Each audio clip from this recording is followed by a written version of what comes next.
Having gone further than expected in our first ever Europa League campaign? Hey, it's the progress that counts more than the result, right? It's time now to look back at our domestic campaigns for the 2025-26 season. So first of all, could we continue our winning streak in the FL1 Active Liechtenstein Cup? Yes, is the short answer. It was the usual run of 3 easy matches without there ever really being any danger of losing. The only differences this year were no clash in the quarterfinals or the semi-finals with FC Vaduz 2. That's alright, Spideys, take the season off. And finally, a dominant win in the final itself. Some assigning Jankiewicz the hat-trick hero. That win secures more Europa League football for next season, so... yeah! But could we also defy pre-season predictions and mount a challenge for the Swiss Super League title? Well, this one doesn't quite have as simple an answer as the Liechtenstein Cup, but, well, yes. Kind of. It's a little bit complicated, but you'll see what I mean at the end of the video, so hit that like button and keep watching. After 2 years of championship group competition, the board were, well, still expecting mid-table. In fact, mid-table seemed to be the extent of their 5-year plan. Whatever mid-table means in a league of 12 when the top 6 and the bottom 6 split off after 22 games.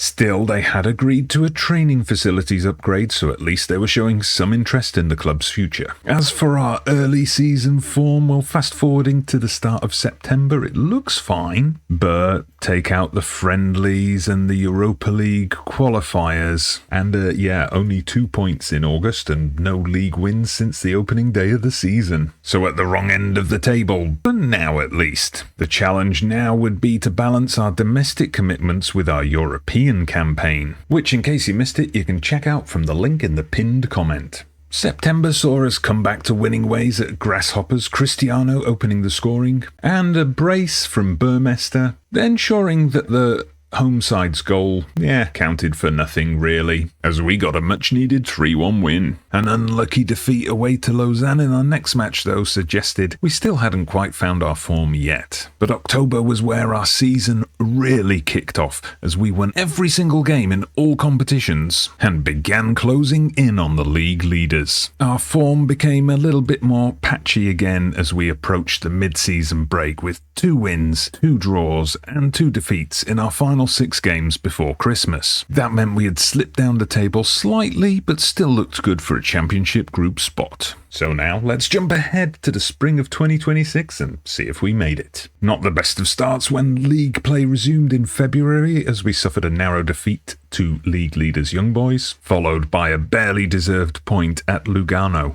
A win over St. Gallen got us back on track, but was followed by a home defeat to Thun, one of those really frustrating FM games where you dominate but just can't score. And by this point we'd dropped back to 7th, meaning we really needed a win at Sion in the final game of the regular season to make that championship group, and we absolutely smashed it. Goals from Jankiewicz, Burmester, Holgado, and finally, Captain Fantastic Cristiano made sure of things with a 4-0 away win. With Basel and Lugano both losing, we jumped from 7th to 5th and made the championship group yet again. So 10 more fixtures to be played, and realistically not much chance of catching Young Boys, but a very good chance of catching 2nd place and getting into that Champions playoff. All we would need to do was find some consistency again. Simple.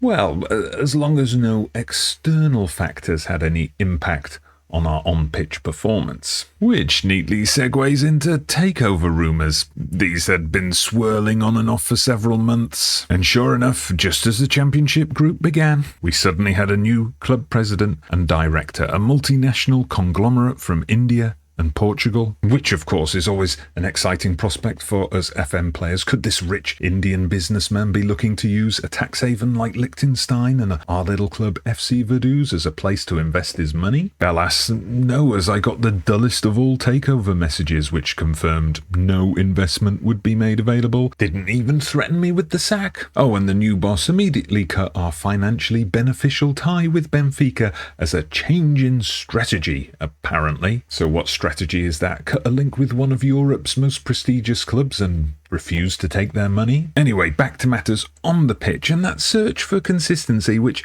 just didn't come in those opening championship group games, leaving us bottom of the group in the early going, but still only 4 points off second. As we entered April, a win over Lausanne was not a turning point, as we then had a double header with Young Boys and lost to them twice in the space of 4 days. We needed a strong finish to the season, and Fabio Burmester set us on the right path with a fantastic hat-trick and a 3-0 win over Zurich. Forget Lorenz Krauss, Fabio Burmester. He's the young player to watch in this team. Burmester was again on the score sheet, along with veteran Tunahan Cicek, as we dispatched Basel with ease. A late equaliser would be required to get us a point at Luzern, and all that would set up a very interesting final day. We now sat third, only 1 point behind Luzern, but also on the same points as 4th and 5th, and only 2 points ahead of 6th. So on this final day, before the end of season playoffs, we could finish second and get into that Champions playoff, or we could drop all the way down to 6th and last in the championship group. Now, you may have heard some people say this season that Burmester is the youngster to watch and not Lorenz Krauss, but I've never said anything like that, as Krauss, our young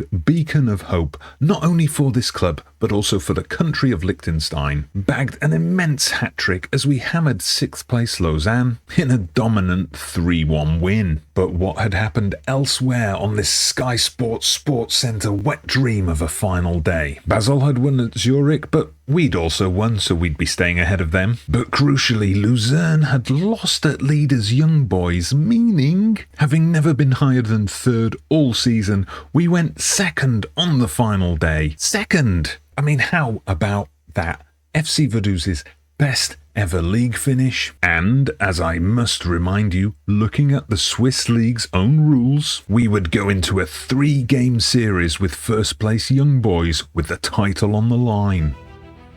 I mean, this is a significant step in our journey. Little FC Vaduz, the club that said, yes, we can. On the cusp of winning a first trophy that is not called the Liechtensteiner Cup. And even though we knew we could not qualify for the Champions League this way, we still had the chance to go out there, put everything on the field, and earn the right to call ourselves champions. Wait a minute, what the is this?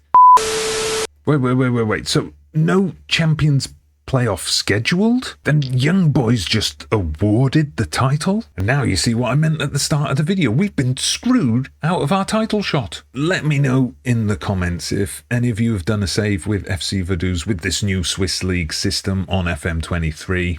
Are FC Vaduz barred from competing in the Champions playoff? What happens if we top the table? Does the title then go to the 2nd place team? Do the 2nd and 3rd place teams play off? And I guess as we're in Switzerland, we'll have to call this the Montreux screw job. So as we begrudgingly look at our season review, I wonder if Young Boys were sore about losing Jankowitz on a free transfer, and that's why they screwed us over. 2nd place it is then, the lack of a championship opportunity somewhat taking the shine off a record high finish. Still, we had an epic European run, just don't mention the final match please. And a 4th Liechtenstein Cup win under my management to console us. The finances all look healthy despite the new chairman's lack of investment. Lorenz Krauss again surpassed 20 goals, and Fair, Jankowitz and Cristiano were creative forces in midfield. Jankowitz dominated the club end-of-season awards, and it was actually Burmester who finished as top scorer, even though he didn't feature at all in the best 11. He did follow Krauss's achievement from last year, though,